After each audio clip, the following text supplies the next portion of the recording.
the Israelis took complete advantage. And right after this happened, they began bombing Syria.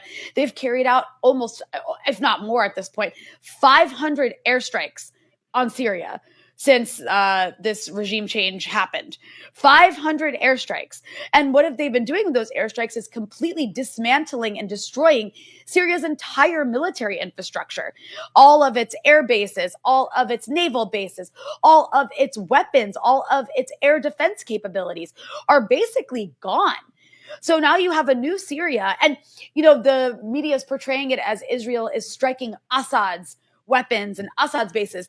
These are military infrastructure that belong to the country of Syria, no matter who's in charge of it, whether it's Bashar al-Assad, whether it's Mohammed al-Jalani, whether it's whatever transitional, government is being put in place right now. That is the Syrian government, and this is their sovereign military infrastructure that is being calculatedly dismantled by the Israelis with a U.S. nod, and the world is saying nothing. And people are disturbed that the new authorities in Syria haven't said anything. Now, do they have the capacity to fight back? Not really. It's just been taken away from them by the Israelis. However, it is disturbing. They have not even addressed it.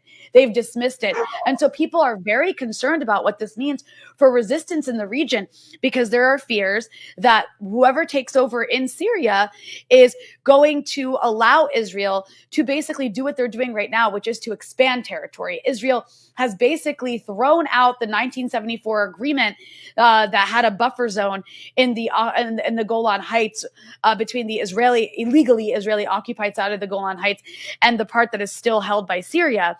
And that was in place until now. Now Israel's saying, we don't respect this agreement anymore. And they went over the buffer zone and are claiming to create a new buffer zone. But what they're actually doing is taking Syrian territory, which their settler groups are already planning to settle. Like, this is real. This is like Greater Israel Project happening in front of our faces. There are reports of them forcibly evicting people from their homes